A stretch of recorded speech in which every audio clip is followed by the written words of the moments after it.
Dans cet exemple, Marie veut investir 40 000 $. Elle place une partie de cette somme dans les obligations qui produisent 4,2 % d'intérêt par année et le reste dans une deuxième hypothèque qui rapporte 6 % par année. Si le total des intérêts reçus après un an s'élève à 1 950 $, quel montant Marie a-t-elle attribué à chaque placement? Donc, on est en train de chercher à savoir comment Marie a divisé son 40 000 $. Quelle partie du 40 000 $ a-t-elle investi à du 4,2 % et quelle partie a-t-elle investi à du 6 %? Donc, mes deux inconnus sont les montants d'argent qu'elle a investis à chaque taux. Donc, si on place X, ça peut être le montant d'argent investi à du 4,2 % et Y va être le montant d'argent investi à 6 %. Maintenant, il faut que je me crée des équations. Donc, je sais moi que mes deux montants additionnent ensemble, X plus Y, doit me donner un total de 40 000 $. Donc, X plus Y va être égal à 40 000 $. Ensuite, je sais moi si je prends 4,2 % du premier montant et 6 % du deuxième montant, ça devrait me donner 1 950 $ en intérêt.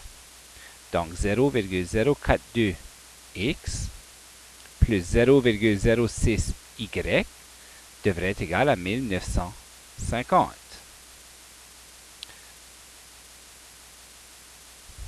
Donc, de là, attendez une minute, là, OK. On va aller résoudre le système d'équation pour trouver les valeurs. Donc, moi, qu'est-ce que je vais commencer par faire? Je vais tout multiplier ici par 1000. Pourquoi que j'ai choisi 1000? C'est parce que j'ai 3 chiffres après la virgule. Donc, puisque j'ai 3 chiffres ici et j'ai 2 chiffres, je vais m'assurer de multiplier par 1000 pour plus avoir de décimaux. Quand je vais multiplier par 1000, ici, je vais obtenir 60. Donc, en même temps, je peux prendre ici et tout multiplier ça par moins 60. De même, je m'assure d'avoir un moins 60y, puis là, je vais avoir plus 60y. Donc, quand je vais venir éliminer mes variables, ça va éliminer le y. Donc, ici, c'est égal. Bon.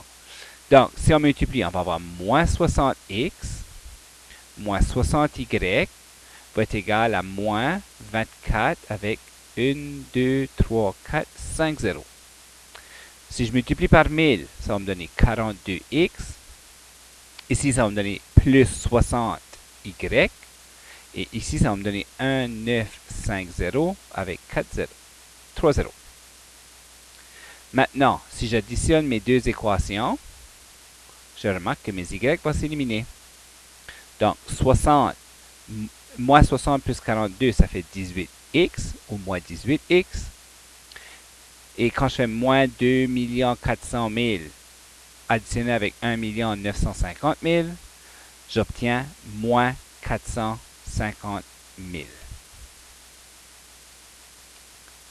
On divise par moins 18 de chaque côté et on obtient une valeur de x de 25 000. Donc, pour trouver ma valeur d'y, je peux venir remplacer ma valeur de x juste ici. Donc, je vais prendre l'équation x plus y, mais x, je sais que c'est 25 000, plus y est égal à 40 000. Donc, quand je soustrais 25 000 de chaque côté, y me donne 15 000. Donc, on vient de voir que Marie, son 40 000, elle l'a divisé en 25 000 et 15 000. Donc, on peut écrire la phrase suivante. Marie a investi 25 000 $ à du 4,2 % et 15 000 $ à du 6 %. Et voilà l'exemple 4.